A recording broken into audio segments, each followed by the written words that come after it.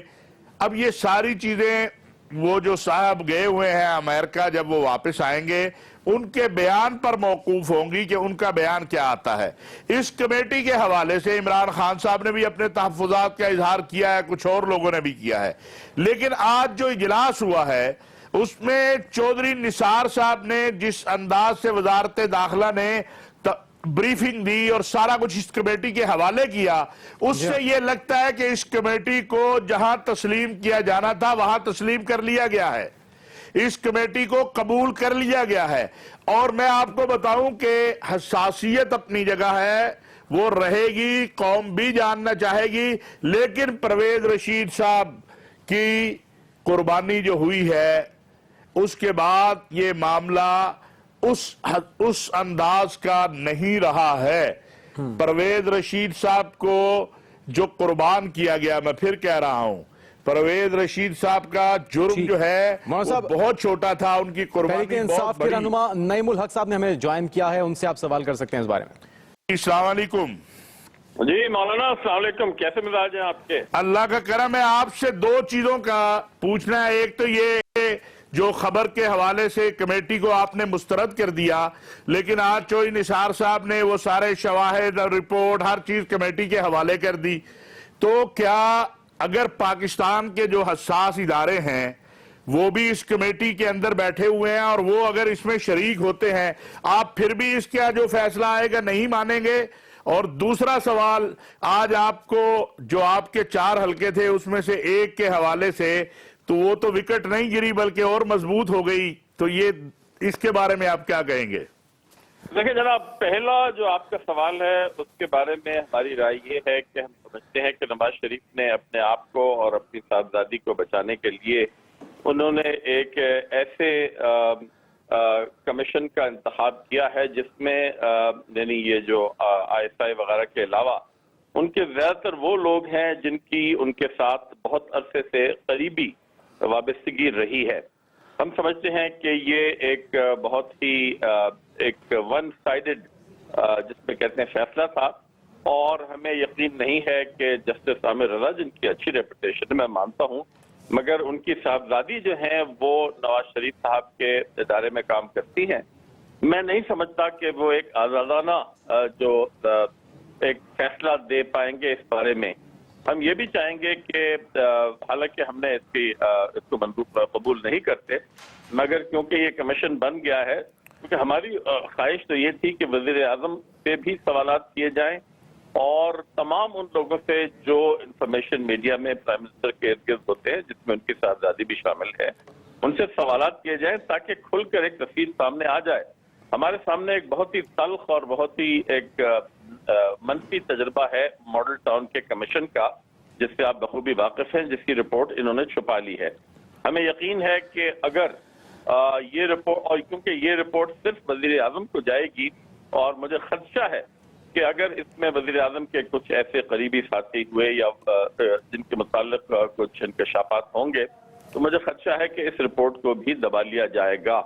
تو اس وقت آپ کے سوال کے جواب میں صرف اتنا ہی کہوں گا کہ ہم دیکھ رہے ہیں, ہم اول تو اس کمیشن کو مانتے ہی نہیں, اور چودھری نثار کچھ ہی کہیں اور سیاسی جماعتوں نے بھی اس کو قبول کرنے سے انکار کر لیا ہے, کیونکہ اس کی جو ممبران ہیں, جو اراکین ہیں, ان کی وابستگی نواز شریف صاحب سے اتنی قریبی ہے کہ کسی قسم کا. اور دوسرا نعیم الحق صاحب, جو آج کورٹ کا فیصلہ آیا اسے آپ قبول کرتے ہیں؟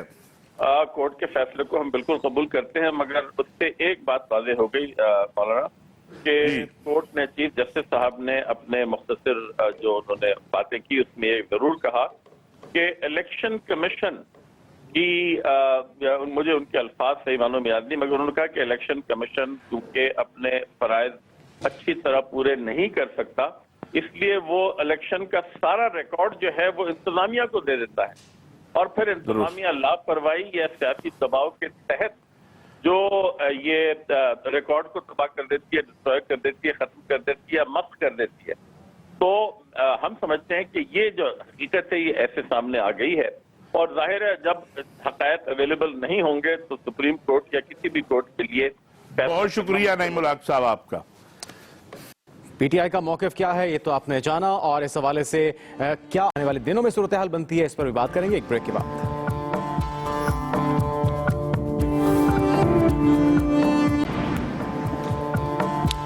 بریک کے بعد ایک بار پھر سے آپ کو ناظرین خوش آمدید کہیں گے. موسم بریک پہ جانے سے پہلے ہم بات کر رہے تھے پیناما لیکس کی، خبر لیکس کی، اس پر مزید بات بھی ہوگی، لیکن اس کے ساتھ ساتھ یہ بھی ہم نے دیکھا کہ خواجہ آصف کی وکٹ گرانے میں تحریک انصاف ایک بار پھر سے ناکام رہی ہے. سپریم کورٹ کا فیصلہ آ چکا ہے، تو یہ تو معاملہ وہی دیکھا جا رہا ہے جو کہ خورشید شاہ صاحب نے کہا تھا کہ کلین چٹ مل جائے گی سپریم کورٹ سے حکومت کو، اور یہ معاملہ ہو بھی گیا. آگے کیا دیکھ رہے ہیں آپ؟ نہیں دیکھیے، یہ خورشید شاہ صاحب نے یہ تو نہیں کہا، اور بالخصوص یہ معاملہ مختلف ہے. یہ جو ابھی نعیم الحق صاحب نے بات کی، ایک تو میں یہ کہنا چاہتا ہوں کہ مریم نواز صاحبہ نے ان کو میرا خیال ایک لیگل نوٹس بھی بھیجا ہوا ہے، اور ہم کوشش کر رہے ہیں کہ مسلم لیگ نواز کے حوالے کو کوئی ذمہ دار ہمیں جی ان کا موقف سامنے آیا، ان کا موقف لے لیں کہ بھئی اگر یہ کمیٹی یا کمیشن جو ہے یہ بلاتا ہے مریم نواز کو بھی، اور جو اور دیگر حضرات ہیں جو اس وقت میڈیا کے موجود تھے یا بعد میں وزیر اعظم ہاؤس میں، تو کیا وہ پیش ہوں گے؟ کیا اس کے پاس یہ مینڈیٹ ہے کہ یہ ان لوگوں کو بلا سکے؟ یہ ساری چیزیں دیکھنے کی ہیں. اور پھر کیا ایسا ہی ہوگا جیسے یہ کہہ رہی ہے تحریک انصاف کہ اگر کوئی رپورٹ آ جاتی ہے تو وہ پرائم منسٹر صاحب کے پاس چلی جائے اور لوگوں کو اور عوام کو پتہ نہ چلے؟ میرا خیال ہے یہ اتنا آسان کام نہیں ہے. اگر اس معاملے میں پرویز رشید صاحب چلے گئے اس بنیاد پر کہ انہوں نے خبر رکوائی نہیں تھی، تو یہ کیسے ممکن ہے کہ جو لوگ خبر دینے والے ہوں ان کو تلاش کرنے میں کوشش نہ کی جائے؟ اور یہ آسان کام نہیں ہوگا، یہ اتنا میں نہیں سمجھتا ایزی ہے جیسے کہا جا رہا ہے. اور یہ کمیٹی بنانے سے پہلے چوئی نثار صاحب نے بھی اور وزیر اعظم ہاؤس نے بھی کئی جگہ مشاورت کی ہوگی. بغیر مشاورت کے یہ کمیشن یا نہیں بنا ہوگا جو جج صاحب کی سربراہی میں بنا ہے. تو اس لیے ہم تو یہ بھی سن رہے تھے، دیکھ رہے تھے کہ یہ شور تھا بڑا کہ گزشتہ 4-5 دنوں سے کہ جی ابھی جو ہے کچھ لوگ گرفتار ہو جائیں گے، اور اگر سول حکومت نہیں کرے گی تو آرمی ایکٹ کے تحت ہوں گے. میرا خیال ہے ابھی آگے دیکھنا چاہیے کہ یہ کمیٹی کرتی کیا ہے، یہ کمیشن کرتا کیا ہے.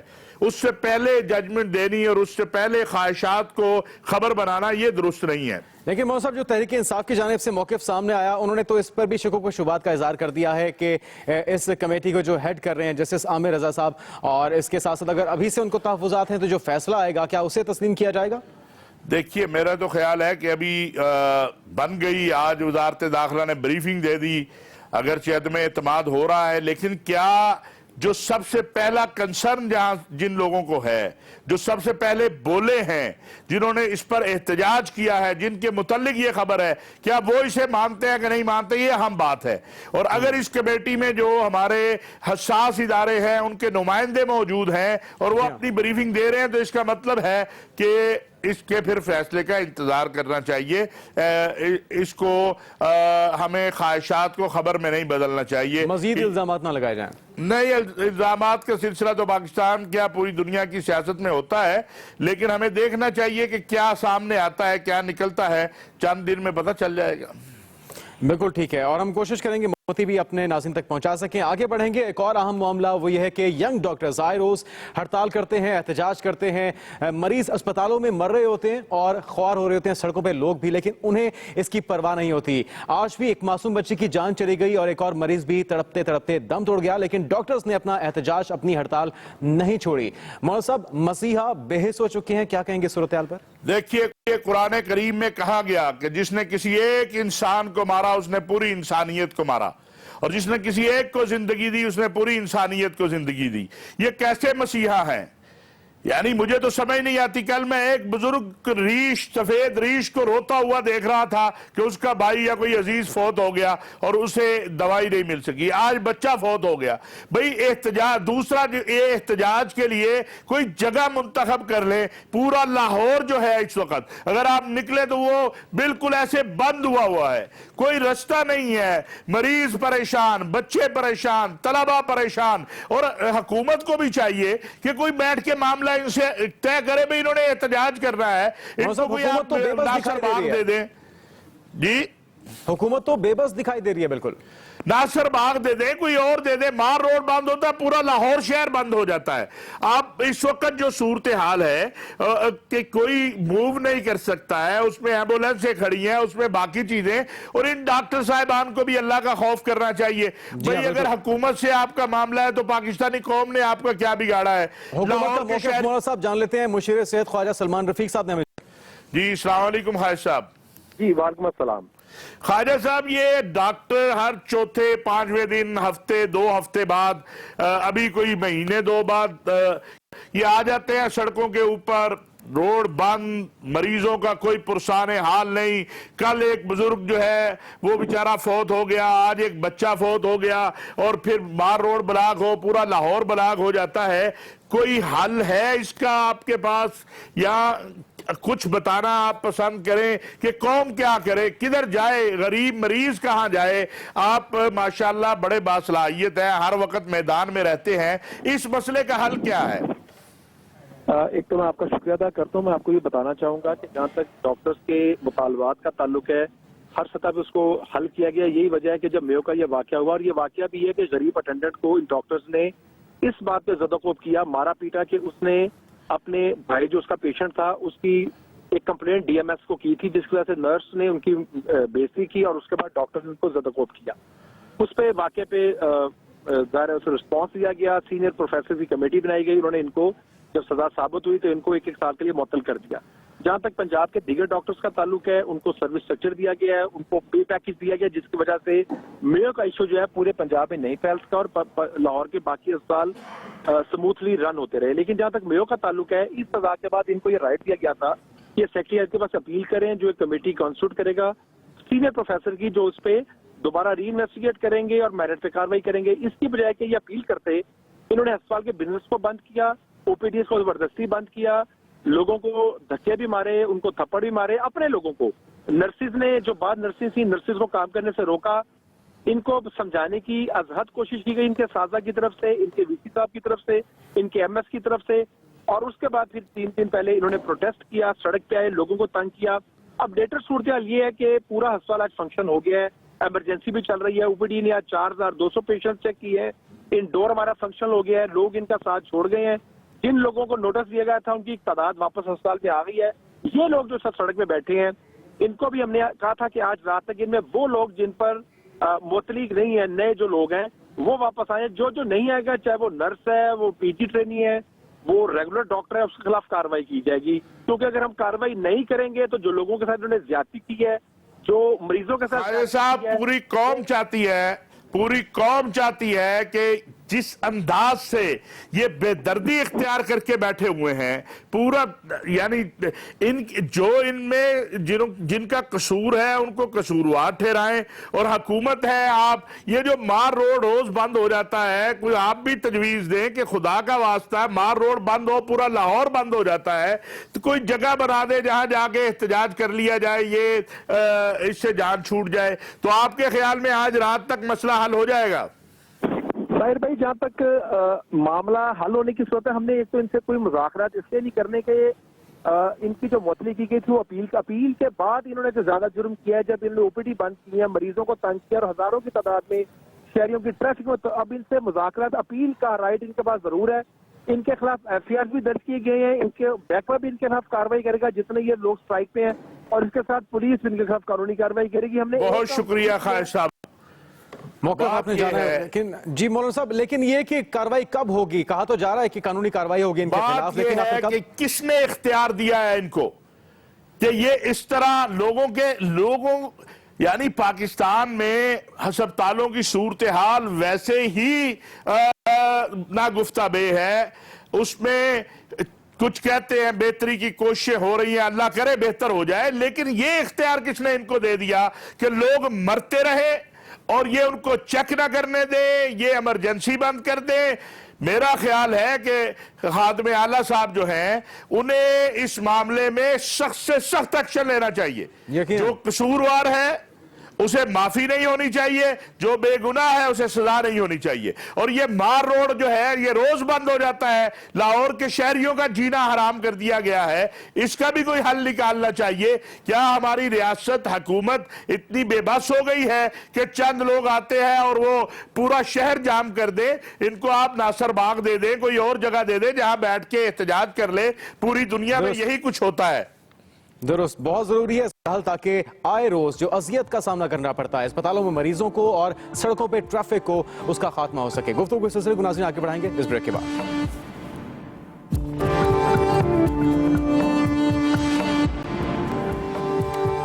ناظرین بریک کے بعد خوش آمدید. مولانا صاحب, بات کریں گے سی پیک منصوبے کی جس پر خیبر پختونخوا حکومت نے ہائی کورٹ میں ریٹ دائر کر دی ہے. اس کا نتیجہ کیا نکلے گا؟ کیا رکاوٹیں تو حائل نہیں کی جا رہی اس منصوبے کی راہ میں, اور یا پھر آپ کو لگتا ہے کہ جو مطالبات ہیں, جو اعتراضات ہیں خیبر پختونخوا حکومت کے, وہ جائز ہیں؟ دیکھیے بات یہ ہے کہ آج میرا خیال حسن اقبال صاحب وہاں پہنچے ہیں. یہ نوبت آنی ہی نہیں چاہیے تھی کہ یہ نوبت آتی کہ عدالتوں میں جائیں اور لوگ جگ ہنسائی کریں. اور یہ سی پیک منصوبہ کوئی آپ کا آپس کا نہیں ہے, اس میں چائنا ملوث انوالو ہے, اس کے بزنس مین, چائنا حکومت. تو یہ ایک بڑی عجیب و غریب صورتحال ہے. میرا خیال ہے کہ کوئی حل اس کا, حسن اقبال صاحب گئے ہیں, کوئی وہ نکال کر آئیں گے. یعنی عدالتوں میں آج ان کا ایک اچھا بیان تھا جو انہوں نے وہاں دیا کہ عدالتوں میں نہیں لے جانا چاہیے جو یہاں سرمایہ کاری کرنے آ رہے ہیں. اور پھر چین ہمارا بہت ہی اچھا سچا دوست ہے, درینہ دوست ہے, جی درینہ, ہر مشکل میں کام آنے والا دوست ہے. تو میرا خیال ہے کہ اس پر توجہ دینی چاہیے. ہم تو اپنے اس پروگرام میں بھی اور باقی جگہ بھی متعدد بار یہ کہہ چکے ہیں کہ وزیر اعظم صاحب کو ان مسائل میں خود دلچسپی لینی چاہیے. اسفند یار ولی بھی اس پہ بول رہے ہیں, یہ ہمارے خیبر پختونخوا کے وزیر اعلیٰ بھی بول رہے ہیں, کچھ اور لوگ بھی. تو ان کو بٹھا کے ان کو مطمئن کرنا چاہیے. فضل الرحمان صاحب بھی بول رہے ہیں جس کے حق میں تو نہیں, فضل الرحمان صاحب تو اس کے وہ تو حکومت کے ساتھ کھڑے ہیں, لیکن حکومتی روٹ اور پالیسی کے خلاف جو ہے وہ اسفند یار اور یہ خیبر پختونخوا کے وزیر اعلیٰ کہہ رہے ہیں. تو ان کی بات کو سنیں, اور جو جائز بات ہے, اگر وہ غلط بات کر رہے ہیں تو ان کی اصلاح کی جائے, ان کو کہا جائے کہ وہ یہ مسائل پیدا نہ کریں. لیکن مولانا صاحب وضاحت تو چینی سفارتکار کی جانب سے, چینی حکام کی جانب سے بھی دی گئی کہ تمام صوبوں کے اندر ترقیاتی منصوبے سی پیک کو لے کر بنائے جا رہے ہیں. تو وہ کافی نہیں ہے آپ کے خیال میں؟ میرا خیال ہے کہ وہ بھی ان کو وضاحت پر بیچارے کیا مرتبہ کیا نہ کرنے والی بات ہے کہ اب چائنا کو بلا وجہ متنازع آپ بنا رہے ہیں. سی پیک کو آپ بلا وجہ متنازع جب بنائیں گے تو پھر وہ بیچارے بولے ہیں کہ یار ہم نہیں, آپ کے ملک کی سیاست سے ہمارا کوئی واسطہ نہیں, ہم تو پاکستانیوں کے دوست ہیں. کیا اگر اس ملک کے اندر نواز شریف صاحب نہ ہوتے, یہاں وزیر اعظم کوئی اور ہوتا, تو یہ سی پیک کا منصوبہ نہ آتا. یہ زرداری صاحب سے بھی بات چیت چل رہی تھی, اسی کا تسلسل آگے میاں صاحب لے کے چل رہے ہیں. اب جہاں تک روٹ کی بات ہے یا باقی چیزوں کی بات ہے تو اس پر جو ہے بیٹھ کے بات کرنی چاہیے, اس پر غور و فکر کرنا چاہیے. اس معاملے کو جو ہے وہ اس کا اچھے طریقے سے حل ضروری ہے. سی پیک پورے پاکستان کے لیے ضروری ہے. ناظرین پروگرام دیکھنے کا بہت شکریہ, اجازت دیجیے, اللہ حافظ.